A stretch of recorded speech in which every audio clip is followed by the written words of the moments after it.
to the top of the fourth inning here at Lone Depot Park in Miami tonight with Stephen Trauma, Jeff Nelson, and Kyle Sielaff. Astros with a 6-2 lead over the Marlins. Rubber match tonight before the Marlins set sail off to Los Angeles after this ball game this evening.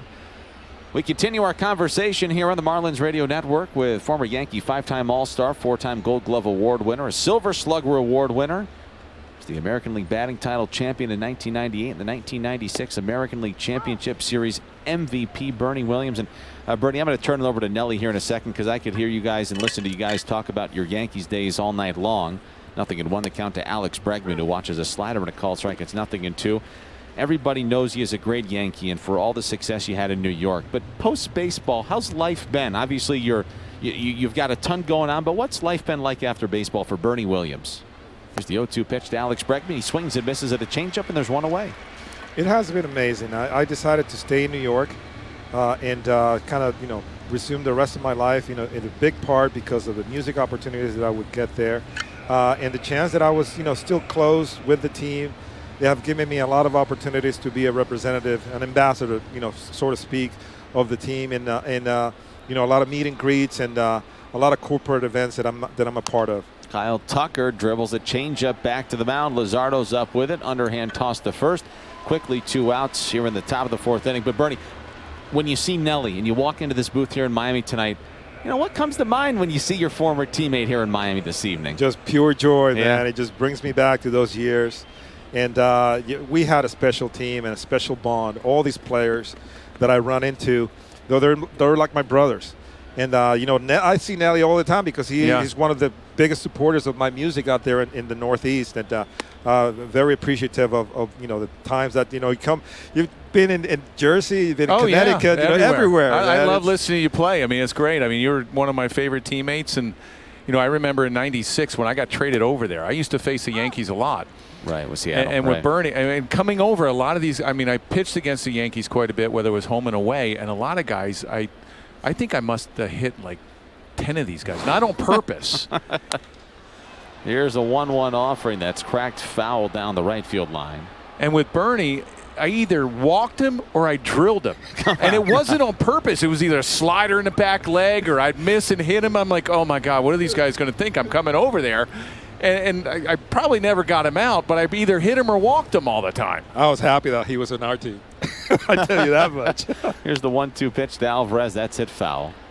And nowadays with the rules, Bernie was one of those guys, and 3-2 pitch, he'd be digging there, timeout. I'm like, oh my God! Here it was every single 3-2 pitch, time. Here we go. I'm like, it's so annoying. You only got one timeout nowadays. How the heck would you do it now? I would not be a happy player. 1-2 pitch is blooped in the air, left field. De La Cruz coming on, slides. He can't get it. It gets by him. This is just about going to roll all the way to the wall. De La Cruz picks the ball up on the warning track. Alvarez headed towards third base. Catch, and the tag's a little bit too late.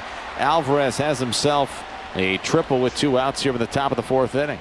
Yeah, that's one of those plays with De La Cruz. You got to keep that ball in front of you. You got to really know if that's going to drop down. Don't attempt to make a diving catch, especially sliding. When you slide like that, the ball hits right in front of you and goes right by, especially on that turf. Heck, Bernie knows. Bernie was one of the greatest center fielders ever. Yeah, you have to make sure that you keep that ball in front of you. If you know that you're not going to catch it, even if you go for it, just keep it in front. Don't let it go by you because, this is exactly what happened. Well, Skip Schumacher's coming out. He's going to take the baseball from Jesus Luzardo. I don't want to go to break. Let's keep it right here. We can continue our conversation with Bernie Williams. And Bernie, again, before we continue that conversation, here tonight fighting lung disease. Again, for folks that want to get involved in all of your great efforts and work, the website again and how people can get involved once they get there. Yeah, Tuning to Lung Health is a website. tuningtolunghealth.com is the website that we are trying to direct people to.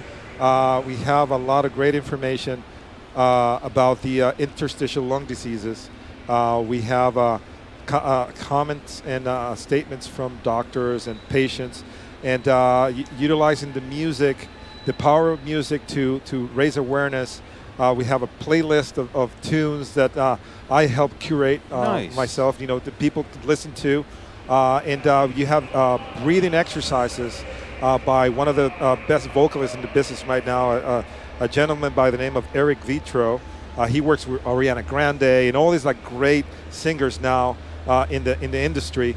He was gracious enough to give us breathing exercises to help patients cope with obviously the hardships of having one of these interstitial lung diseases. Well, you might need to go down to Jesus Luzardo and teach him how to breathe right now. He'd have a little tough time out on that mound. But, it would have been perfect. Kyle, the Yankees were in town, and Paul O'Neill was right in his booth right here. Yeah. And this would have been perfect because every ball that was hit the right center field gap, he would have just looked over. Bernie's got it. Bernie's got it. I'm not even making an attempt to get it. I would catch it, and he would throw it. So whatever is it on right center, you got it. Say, okay, I'll pass it to you. You throw it for me. This seems a little too obvious to ask, but do you guys as that team ever look back and realize how darn good you were and how special those teams were for those years? Well, the more time passes, the more we realize how difficult it is to accomplish the things that we were able to accomplish. I think, now after what you're talking about 20, 30 years, the Yankees now are facing the possibility of having a losing season, which is unheard of. It's just a testament of the consistency that we had as a group. A team that was basically crafted by Gene Michaels and Buck Showalter, Mark Newman and all those guys. Joe Torre took a lot of those players, and then we created this great atmosphere, and then everybody wanted to play and be a part of that family. Here is Brian Hoeing facing Chas McCormick, and a sinker at 95 misses low, and the count is 1-0. It is interesting, Kyle, because you really don't realize what kind of team you have until we'll go back in September and we're going to celebrate the 1998 team where we were 125-50 and won the World Series, and you really don't realize what kind of team you had until about now when you start looking around that room. I remember going back in '96 for our 20th year anniversary, and we all went to our positions, and you look around, there's Hall of Famers. You're like, wow, man, we had a good team. It was just an amazing experience. There's a called strike on McCormick. Count is 1-2. You have a question, Steven? Yeah, Bernie, what made Joe Torre perfect for that team as a manager? Well, I think he was the perfect manager for the city. I think he was good with the media. He was very accommodating. I think he was a buffer. 1-2 pitch in the dirt. Nice block by Nick Fortes. It's 2-2. He was a buffer between the players, the owner, the front office, and the media. He only had two rules. You play hard for me, and you get in on time. Right. If we had those two rules down, he would go through the ringer for us. And part of my career in the last 2 or 3 years, he was just vouching for me all the time. 2-2 the count, and a pitch at foul. Were you ever overwhelmed by New York when you were young? Well, no. I think for me, it was one of those cases that ignorance was bliss. I didn't know any better. Yeah. And I was like, I was happy to make it to the big leagues, and it wasn't until my maybe 4th or 5th year. 2-2 pitch. McCormick swings. High drive in the air right field. Sanchez going back onto the warning track. He hauls it in. The inning is over. Bernie, we could chat with you all night long, but you can catch up with Nelly here. But thank you so much. And again, one final time, I don't want to get this wrong. You can learn more about Tune Into Lung Health and Bernie's story at tuneintolunghealth.com. Bernie Williams, thank you so much for stopping by, and best of luck to you and all your future endeavors. Oh, thank you so much for having me.